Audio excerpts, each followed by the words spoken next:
SunnyBrook Harmony came in here at Haylett RV of Coldwater, Michigan. 28-foot bunkhouse model.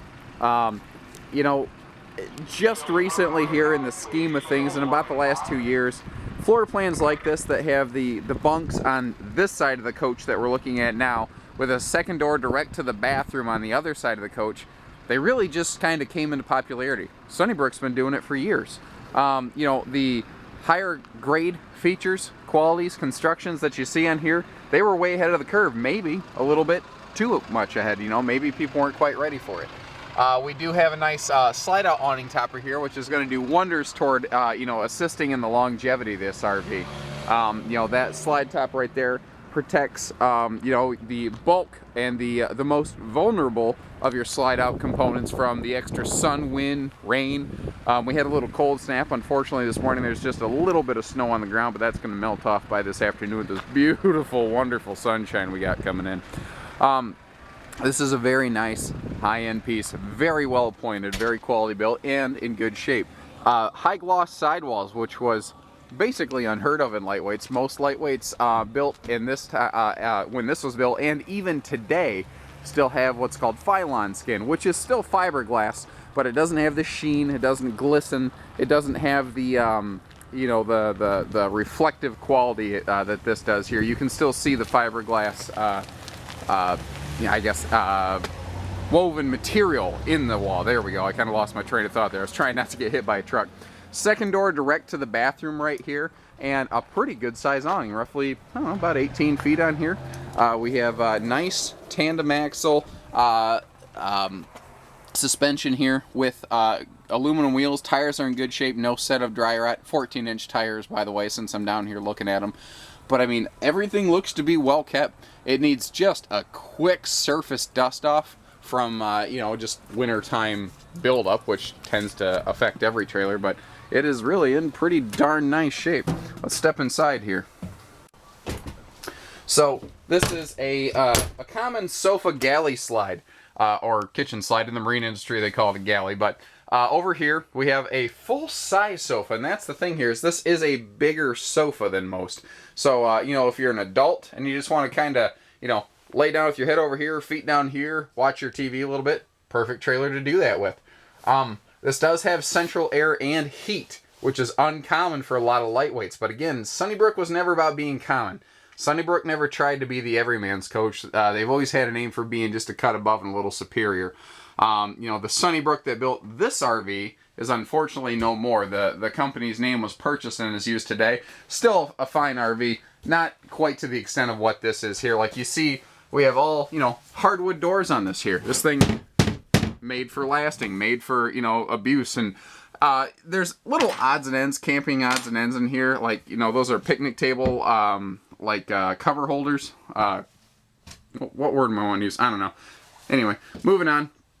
The big king dinette here, again, something SunnyBrook was just a, you know, few years ahead of the competition on. Now, I mentioned central air, central heat. That's really important because, you know, you see your floor vents there.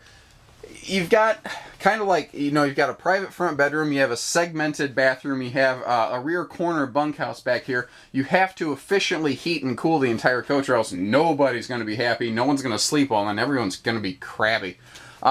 You have good pantry and clothing storage space here. Right here you see we have a giant hanging closet. Now what's nice is they left this open so you could throw like a broom or something in there, but you could easily put one of those little plastic drawer setups in here if you wanted to do that. I mean, look at hidden hinge cabinetry in a you know, a lightweight like this. That is something that was just really unheard of at the time this was built. We have what I call the Jack and Jill bunk. Don't know the technical name for it. I know that everybody knows what a Jack and Jill bunk is.